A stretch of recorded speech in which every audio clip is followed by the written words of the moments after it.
দশম শ্রেণীর ছাত্রছাত্রী তোমরা যারা আমার চ্যানেলে নিয়মিত টেক্সটের গদ্য পদ্য বা প্রবন্ধ জাতীয় রচনাগুলি অনুশীলন করে থাকো, তোমাদের জন্য আজকে একটি মজার বিষয় রয়েছে।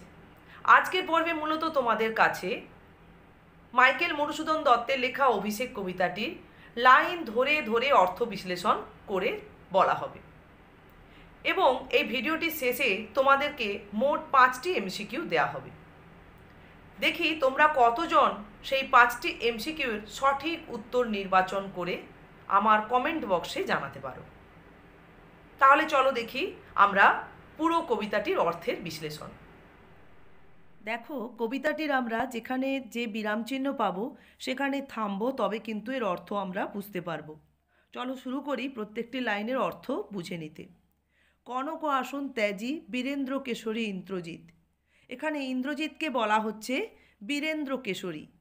এখানে মাইকেল মধুসূদন দত্ত ইন্দ্রজিতের নামের পরিবর্তে অনেক ধরনের বিশেষণ ব্যবহার করেছেন, যেটা ইন্দ্রজিৎকে নানান দিক থেকে তুলে ধরা হচ্ছে। এখানে তাকে বীর শ্রেষ্ঠ হিসেবে বীরেন্দ্র কেশরী বলা হয়েছে। তিনি কনক আসন অর্থাৎ সোনার আসন ত্যাগ করলেন। প্রণমিয়া ধাত্রীচরণে কহিলা, প্রণাম করলেন ধাত্রীমাতা প্রভাষার চরণে এবং জিজ্ঞাসা করলেন। এখানে লক্ষ্মীদেবী তিনি ইন্দ্রজিতের ধাত্রীমাতা প্রভাষার ছদ্মবেশ ধারণ করে উপনীত হয়েছিলেন, তাই ইন্দ্রজিৎ তাকে ধাত্রীমাতা ধরেই তার প্রতি নতশির করে তাকে জিজ্ঞাসা করলেন, কি হেতু মাতো গতি তব আজি এ ভবনে, কহ দাসে লঙ্কার কুশল। ইন্দ্রজিৎ তার ধাত্রীমাতার কাছে জানতে চাইলেন যে কি কারণে তিনি এ ভবনে অর্থাৎ সেই প্রমোদ কাননে উপনীত হয়েছেন সেই মুহূর্তে, এবং তিনি লঙ্কার কুশল বার্তা জানতে চাইলেন ধাত্রীমাতার কাছে। এবারে দেখো ধাত্রীমাতা কি করলেন। শিরচুম্বী ছদ্মবেশী অম্বুরাশি সুতা উত্তরিলা।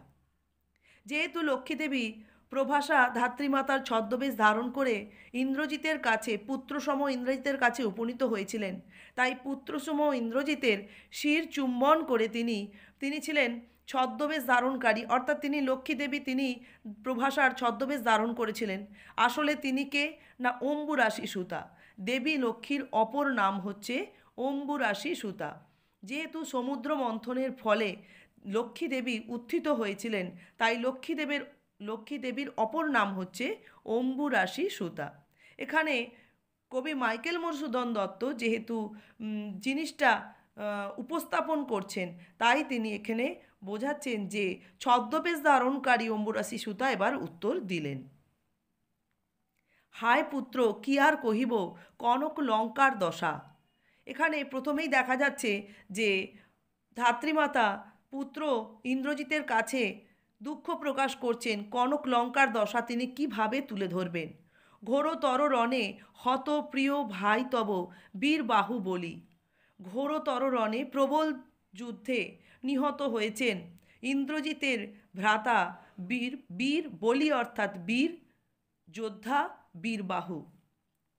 তার শোকে মহাশোকী রাক্ষসাধিপতি সসৈন্যে সাজেন আজি যুঝিতে আপনি। তার শোকে অর্থাৎ এখানে বোঝানো হচ্ছে যে বীরবাহু বলি যেহেতু হত হয়েছেন যুদ্ধে, সেই শোকে রাক্ষসাধিপতি অর্থাৎ লঙ্কেশ্বর রাবণ মহাশোকী হয়েছেন এবং তিনি সসৈন্যে সজ্জিত হয়েছেন যুদ্ধক্ষেত্রে যুদ্ধ করতে যাবেন বলে, যুঝে নিতে যাবেন বলে শত্রুপক্ষের সঙ্গে। পরের অংশে দেখো, জিজ্ঞাসিলা মহাবাহু বিস্ময় মানিয়া। মহাবাহু এই বিশেষণটি ব্যবহৃত হয়েছে ইন্দ্রজিতের জন্য। ইন্দ্রজিতের যে বীরত্ব, তার যে তেজ বোঝাতে গিয়ে তাকে এখানে মহাবাহু বলে বিশেষিত করা হচ্ছে। এবার ইন্দ্রজিৎ বিস্মিত হলেন এবং তিনি আবার ধাত্রীমাতার কাছে জানতে চাইলেন, কি কহিলা ভগবতী। যে ধাত্রীমাতা, এখানে ভগবতী বলতে দেবী লক্ষ্মীকে বোঝানো হচ্ছে।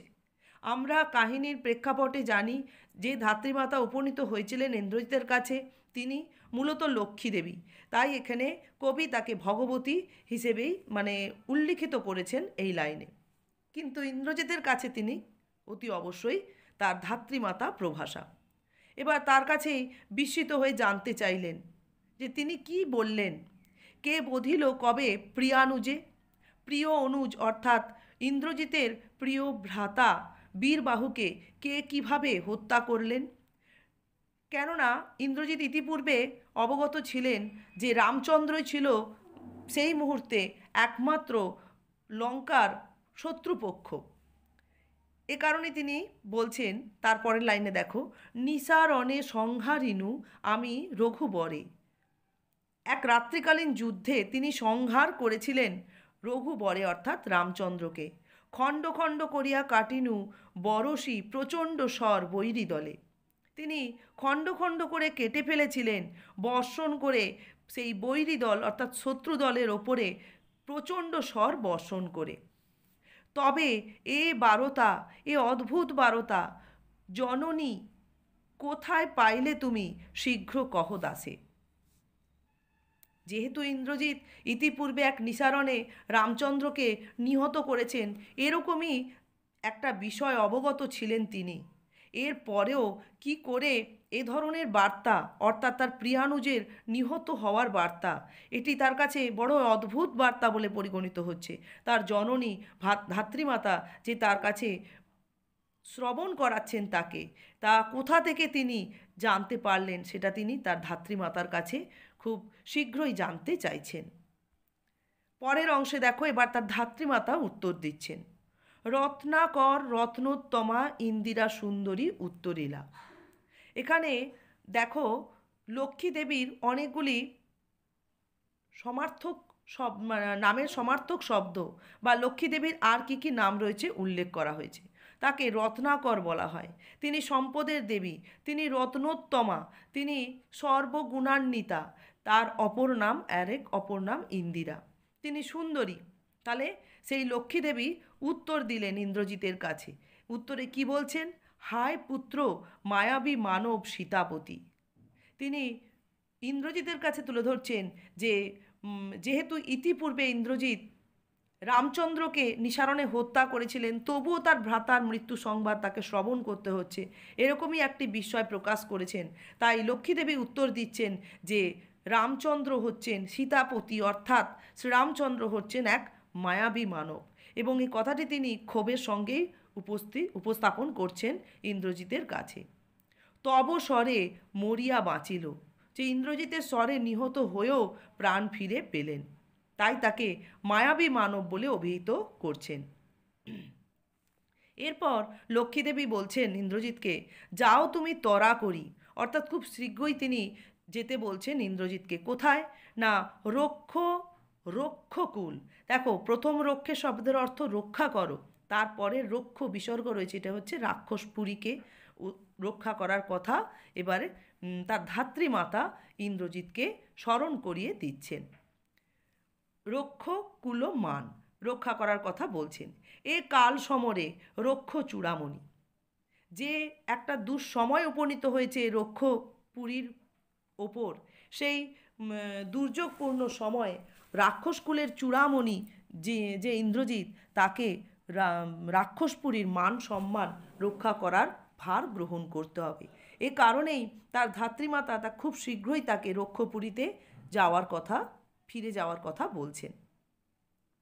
এরপরে আমরা দেখব ইন্দ্রজিতের মধ্যে লঙ্কাপুরীর এই পরিস্থিতির কথা শোনার পরে কী রকম প্রতিক্রিয়া দেখা দিল। দেখো, ছিঁড়িলা কুসুম দাম রোষে মহাবলী মেঘনাদ। এখানে আমরা স্বাভাবিকভাবেই জানি যে রাজপরিবার বা এই ধরনের পৌরাণিক যে চরিত্রগুলিতে আমরা দেখি যে সবাই পুরুষ মানুষেরাও নানান অলঙ্কারে সুশোভিত হয়ে থাকেন। এখানে ইন্দ্রজিৎও নানান অলঙ্কারে সুশোভিত হয়েছিলেন এবং তার কুসুম দাম অর্থাৎ যে ফুলের মালা তিনি পরেছিলেন, রোষে তিনি মহাবলী অর্থাৎ তার যে এখানে মেঘনাদের বা ইন্দ্রজিতের আরও এক বিশেষণ প্রয়োগ করা হচ্ছে মহাবলী, অর্থাৎ তিনি বীর শ্রেষ্ঠ। তিনি তার সেই গলার মালা ছিঁড়ে ফেললেন ক্রোধে। ফেলাইলা কনক বলয় দূরে, হাতে যে সোনার বালা ছিল সেগুলো খুলে ফেললেন, তিনি ছুঁড়ে ফেললেন। পদতলে পড়ি শোভিল কুণ্ডল, তার কানে যে সোনার অলঙ্কার ছিল সেগুলো তিনি খুলে ফেললেন, তা তার পদতলে পড়ে শোভা পেতে আরম্ভ করল। যথা অশোকের ফুল অশোকের তলে আভাময়। যেমনভাবে অশোক গাছের ফুল অশোক গাছের তলায় পড়ে থেকে দীপ্তময় হয়ে ওঠে। এখানে মাইকেল মধুসূদন দত্ত ইন্দ্রজিতের ক্ষোভে তার দেহের যে সমস্ত স্বর্ণাভরণ ছিল সেগুলো পরিত্যাগ করাটাকেও তিনি বেশ সুন্দরভাবে উপমিত করে তুলেছেন।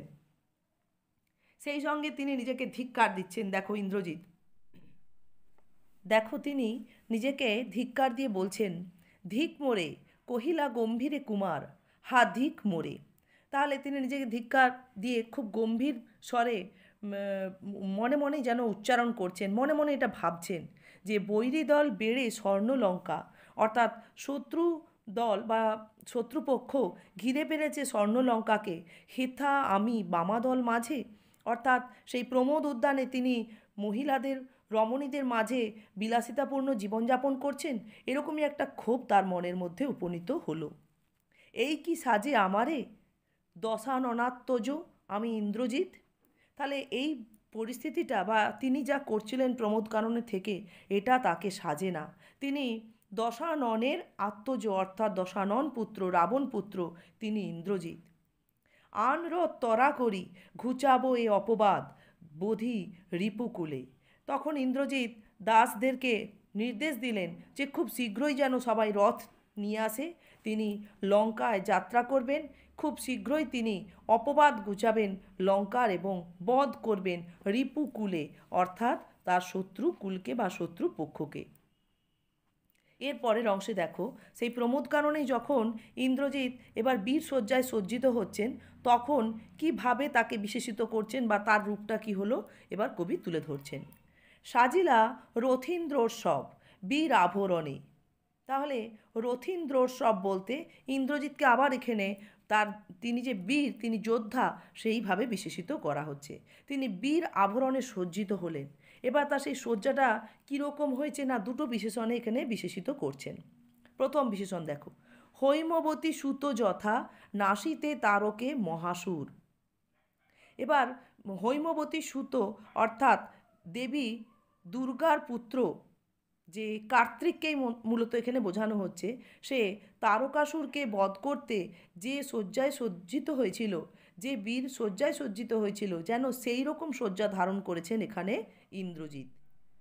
তারপরে দেখো, কিংবা যথা বৃহন্নলারূপী কিরীটি বিরাট পুত্র সহ উদ্ধারিতে গোধন সাজিলা সুর সমী বৃক্ষমূলে।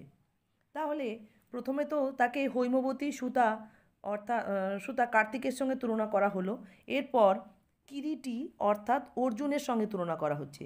অর্জুন যখন বৃহন্নলা রূপ ধারণ করেছিল এবং বিরাট রাজার পুত্রসহ বিরাট রাজার গোধন উদ্ধার করতে সজ্জিত হয়েছিল, যেন সেই রকম শয্যায় সজ্জিত হয়েছেন বীর ইন্দ্রজিৎ। এবং ইন্দ্রজিৎ যেন সেইভাবেই সমী বৃক্ষ মূলে সুসজ্জিত হয়ে বীর শয্যায় সজ্জিত হয়ে দণ্ডায়মন হয়েছেন। এরপর মেঘবর্ণ রথ চক্র বিজলির ছটা ধ্বজ ইন্দ্রচাপরূপী তুরঙ্গম বেগে আশুগতি। শুধু সজ্জিত হলেন না, তিনি সজ্জিত হয়ে যে রথে উত্থিত হলেন, রথটাও যেন মেঘবর্ণ ধারণ করেছে, তার চক্র থেকে বিজলির ছটা বিচ্ছুরিত হচ্ছে এবং তার ধ্বজ, সেই রথের যে পতাকা উত্থিত ছিল তা ইন্দ্রচাপ রূপ ধারণ করেছে, অর্থাৎ ইন্দ্রের ধনুকের রূপ ধারণ করেছে। তুরঙ্গম বেগে আশুগতি, আশুগতি শব্দের অর্থ হচ্ছে বায়ু বা বাতাস, এবং সেই রথের যে ঘোড়া তা যেন বাতাসের মতো বেগে, বায়ুর মতো বেগে ধাবমান হচ্ছে। রথে চড়ে বীর চূড়ামণি বীরদর্পে হেনকালে প্রমীলা সুন্দরী। তাহলে রথে চড়েছেন যে বর্ণনাটা এতক্ষণ দেয়া হলো রথের, বীর চূড়ামণি ইন্দ্রজিৎ বীরদর্পে রথে উত্থিত হয়েছেন। এরকম সময় প্রমীলা সুন্দরী অর্থাৎ ইন্দ্রজিতের স্ত্রী প্রমীলা সুন্দরী সেখানে উপনীত হলেন। ধরি পতি কর যুগ হায় রে জ্যামতি। পরের পাতায় তোমরা দেখো, হেমলতা আলিঙ্গয়ে তরু কুলেশ্বরে। তাহলে প্রমীলা সুন্দরী সেখানে উপনীত হয়ে কী করলেন, তার পতির করযুগ অর্থাৎ পদযুগল চেপে ধরলেন। কীরকমভাবে না সেই যে তার পতির যে চরণযুগল ধরলেন সেটাকেও এখানে কবি বিশেষিত করেছেন। যেমনভাবে স্বর্ণলতা একটা মানে তরু কুলেশ্বর বলতে তরুকুলের যিনি ঈশ্বর অর্থাৎ মানে এক বিশাল মহীরুহ যাকে তরুকুলের ঈশ্বর বলে পরিগণিত করা হয়, তাকে যেমন স্বর্ণলতা জড়িয়ে ধরে, ঠিক সেই রকমভাবেই যেন প্রমীলা, ইন্দ্রজিতের স্ত্রী প্রমীলা ইন্দ্রজিতের পদযুগল ধরেছিলেন। কহিলা কাঁদিয়া ধ্বনি, ধ্বনি অর্থাৎ রমণী, অর্থাৎ সেই প্রমীলা সুন্দরী কেঁদে বললেন, কোথা প্রাণসখে রাখি এ দাসীরে, কহ চলিলা আপনি। অর্থাৎ তার স্ত্রী নিজেকে দাসী পরিগণিত করে তার কাছে বলছেন যে তার প্রাণসখা অর্থাৎ তার স্বামী তার স্ত্রীকে কোথায় রেখে চলে যাচ্ছেন। কেমনে ধরিবে প্রাণ তোমার বিরহে এ অভাগী। তার অবর্তমানে মানে তিনি না থাকলে তার নিজেকে অভাগী বলে পরিগণিত করে বা মনে করে তিনি কিভাবে তার স্বামীর বিরহে দিন অতিবাহিত করবেন সেটা তিনি স্বামীর কাছে খুব মিনতির সঙ্গে জানতে চাইছেন। হায় নাথ গহন কাননে ব্রততি বাঁধিলে সাধে করি পদ, যদি তার রঙ্গরসে মন না দিয়া মাতঙ্গ যায় চলি। তার একটু একটু করে দেখো অর্থ বিরাম চিহ্ন ধরে। এবার তিনি তার স্বামীকে নাথ সম্বোধন করে বলছেন, প্রমীলা বলছেন গহন কাননে অর্থাৎ গভীর অরণ্যে ব্রততি বাঁধিলে সাধে করিপদ, করিপদ অর্থাৎ হস্তির পদ যদি কোনো ব্রততি অর্থাৎ লতা বেঁধে ফেলে, যদি তার রঙ্গরসে মনঃ না দিয়া, মানে একটা লতা যে করির পদে জড়িয়েছে যদি এই রঙ্গরসিকতাটায় কোনোভাবে মন না দিয়ে মাতঙ্গ যায় চলি, মাতঙ্গ অর্থাৎ হস্তি সেই স্থান ত্যাগ করে চলে যান, যাওয়ার সময় কি করেন, তবু তারে রাখে পদাশ্রয় যূথনাথ। যূথনাথ অর্থাৎ বোঝায় তোমার হস্তি কুলের যিনি দলপতি, অর্থাৎ সেই হস্তি শ্রেষ্ঠকে এখানে বোঝানো হচ্ছে। সেই যূথনাথ কী করেন, যাওয়ার সময় স্বাভাবিকভাবেই সেই লতা তার পদাশ্রয় লাভ করে থাকে। কিন্তু এখানে এই কথাটা বলে প্রমীলা সুন্দরী বোঝাতে চাইছেন যে তার অবস্থানটা কোথায়। তারপরে দেখো, তবে কেন তুমি গুণনিধি ত্যাজ কিঙ্করিরে আজি। তার স্বামী হচ্ছেন গুণের নিধি অর্থাৎ গুণশ্রেষ্ঠ তিনি, তিনি কেন তার দাসী স্বরূপ স্ত্রীকে ছেড়ে চলে যাচ্ছেন, ত্যাগ করে চলে যাচ্ছেন। হাসি উত্তরিলা মেঘনাদ। এবার এতক্ষণ প্রমীলা সুন্দরীর কথা শোনার পর তার স্বামী অর্থাৎ সেই মেঘনাদ ইন্দ্রজিৎ উত্তর দিচ্ছেন, ইন্দ্রজিতে জিতি তুমি সতী, অর্থাৎ ইন্দ্রজিৎকে জয় করে তার স্বামীকে তিনি জয় করে তিনি সতী রমণীতে পরিগণিত হয়েছেন।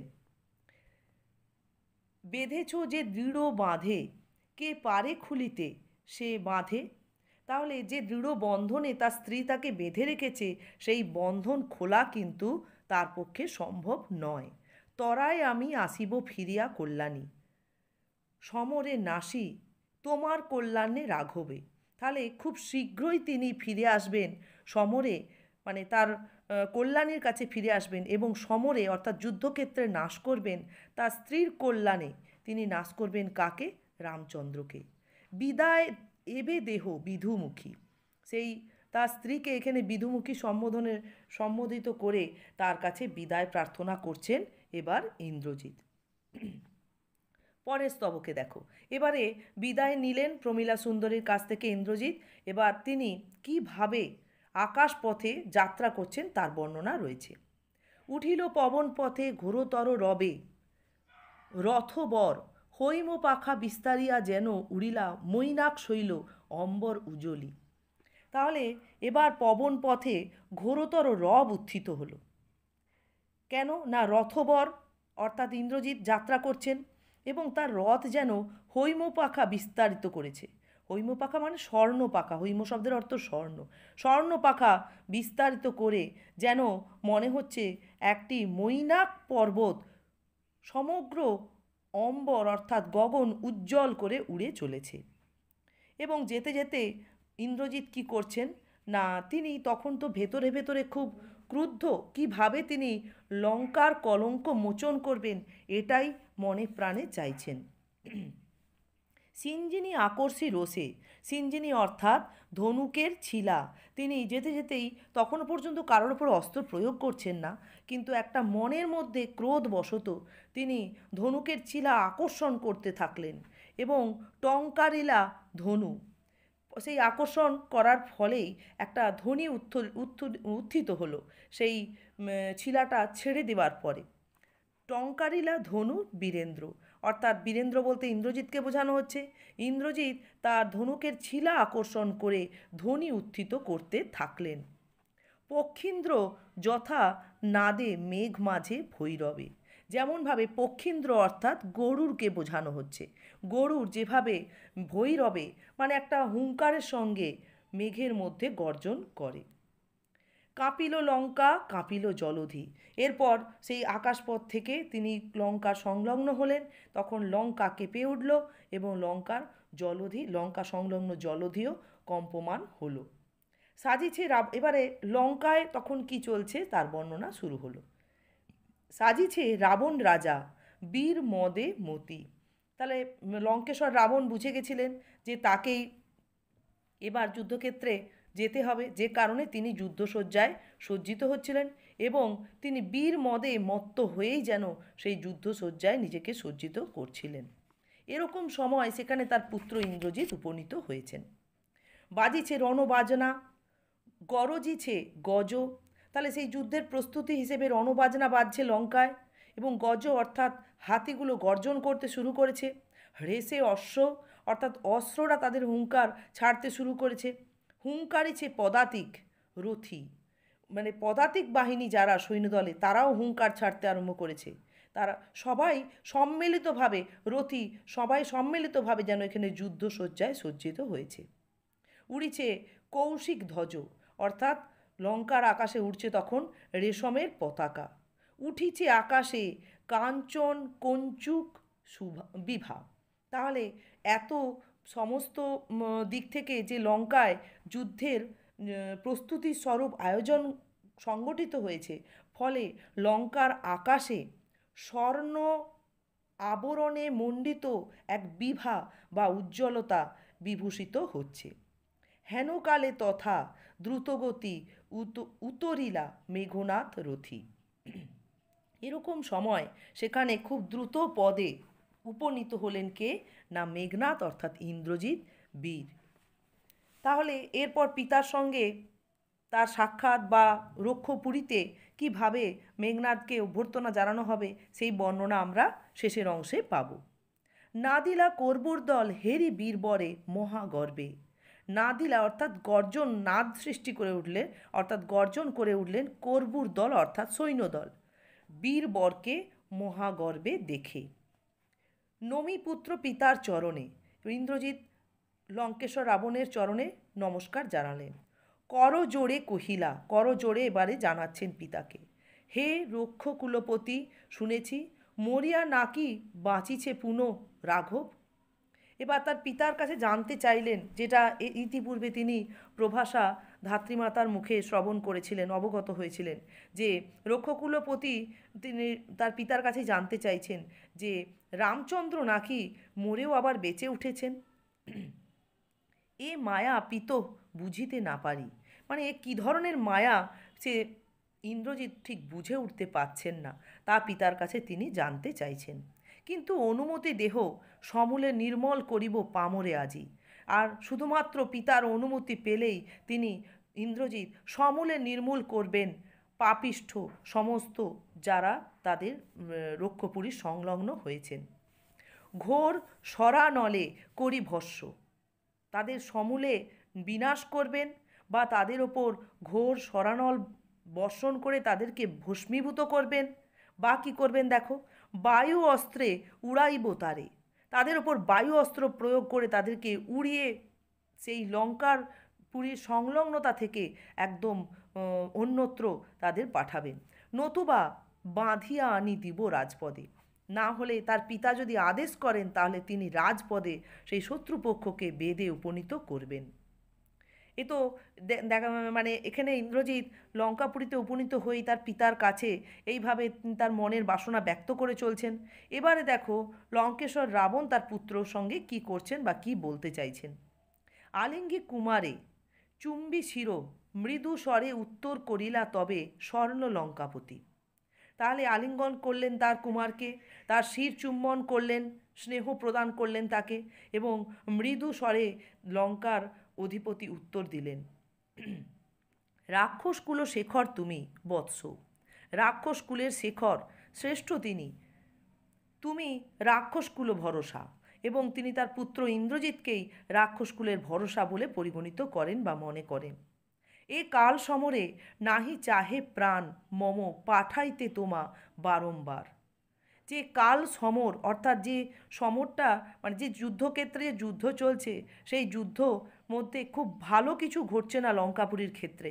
তাই এই কাল সমরে লঙ্কেশ্বর রাবণের প্রাণ কোনোভাবেই চাইছে না তার প্রিয় পুত্রকে সেই যুদ্ধক্ষেত্রে বারবার পাঠাতে।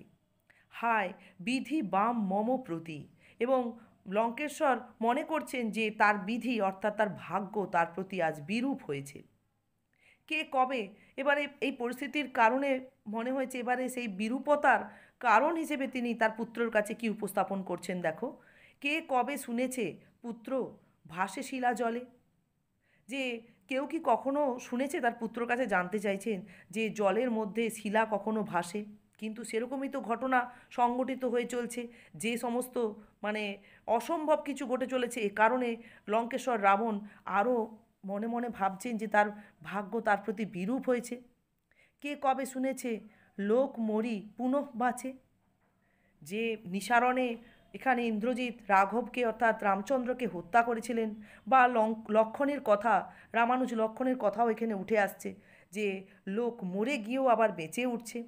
যখন এই ধরনের ঘটনা সংঘটিত হচ্ছে, তখন লঙ্কেশ্বর রাবণের মনের মধ্যেও একটা ভীতি সঞ্চারিত হয়েছে, এবং তিনি মনে মনে ভাবছেন যে তার বিধি আজ তার প্রতি বিরূপ হয়েছে, তার ভাগ্য তার বিরূপ এখন তার প্রতি।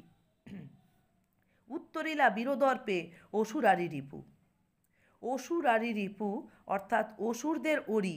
অসুরদের অরি হচ্ছেন দেবতারা, এবং তাদের অরি হচ্ছেন রিপু অর্থাৎ শত্রু হচ্ছেন এখানে এক প্রকার বলা চলে ইন্দ্রজিৎ। ইন্দ্রজিৎকে এভাবে এখানে বিশেষিত করা হচ্ছে অসুরারি রিপুর মধ্য দিয়ে। তিনি এবার বীরদর্পে উত্তর করছেন কি না, কি ছাড় সে নর, অর্থাৎ নর বলতে এখানে রামচন্দ্রকে বোঝানো হচ্ছে। সেই রামচন্দ্রর মধ্যে কি এমন রয়েছে, তারে ডরাও আপনি। তার পিতা তাকে ভয় পাচ্ছেন, রাজেন্দ্র, পিতাকে রাজেন্দ্র বলে অভিহিত করছেন। থাকিতে দাস যদি যাও রণে তুমি, এ কলঙ্ক পিত ঘুষিবে জগতে। যদি তার পুত্র ইন্দ্রজিৎ থাকতে নিজেকে দাস পরিগণিত করে তিনি বলছেন পিতার কাছে যে তার পিতা লঙ্কেশ্বর রাবণ যদি যুদ্ধক্ষেত্রে যান তাহলে লঙ্কা কলঙ্কিত হবে, বা এই ঘটনাটাই একটি কলঙ্কজনক ঘটনা, এবং সেই কলঙ্ক সমগ্র জগতে ঘোষিত হবে। হাসিবে মেঘবাহন রুষিবেন দেব অগ্নি। এই ঘটনা ইন্দ্রজিৎ মনে করছেন মেঘবাহন, অর্থাৎ মেঘবাহন বলতে ইন্দ্রজিৎকে বোঝানো হচ্ছে, তিনি হাসবেন এবং অগ্নিদেব তিনি রুষ্ট হবেন। দুইবার আমি হারানু রাঘবে। ইতিপূর্বে ইন্দ্রজিৎ দুবার রামচন্দ্রকে হারিয়েছেন। আর একবার পিত দেও আজ্ঞা মোরে, আর একবার পিতার কাছে আজ্ঞা প্রার্থনা করছেন, দেখিব এবার বীর বাঁচে কি ঔষধে। বীর বলে অভিহিত করছেন রামচন্দ্রকে যে সে কি ঔষধে বা কি প্রকারে আর নিজের প্রাণ রক্ষা করতে পারে। কহিলা রাক্ষসপতি। এবার রাক্ষসপতি অর্থাৎ রাবণ পুত্রের কাছে উপস্থাপন করছেন কিছু বিষয়, যে কুম্ভকর্ণ বলি ভাই মম। বলি অর্থাৎ বীর, কুম্ভকর্ণ বীর ছিল তার ভাই, তাই আমি জাগানু অকালে ভয়ে। তাহলে তিনি অকালেই, যেহেতু কুম্ভকর্ণ 6 মাস ঘুমোয়ে নিদ্রারত অবস্থায় থাকেন এবং 6 মাস তিনি জাগ্রত অবস্থায় থাকেন, তার নিদ্রাকালীন সময় অতিবাহিত হচ্ছিল, সে সময় তাকে এই যুদ্ধকালীন পরিস্থিতির জন্য জাগ্রত করতে হয়েছিল। আর যেহেতু তিনি বরপ্রাপ্ত ছিলেন, এই অকালে নিদ্রাভঙ্গের ফলে তার প্রাণ রক্ষা করাও কিন্তু সম্ভব হয়নি। তা অকালে ভয়ে ভয়ে তিনি জাগিয়েছিলেন তার ভ্রাতাকে। হায় তার দেহ দেখো সিন্ধু তীরে ভূপতিত গিরিশৃঙ্গ কিংবা তরু যথা বজ্রাঘাতে।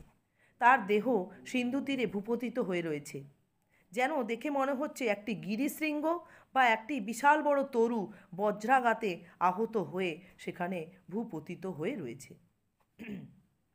তবে যদি একান্ত সমরে ইচ্ছা তব বৎস, আগে পুজো ইষ্ট দেবে।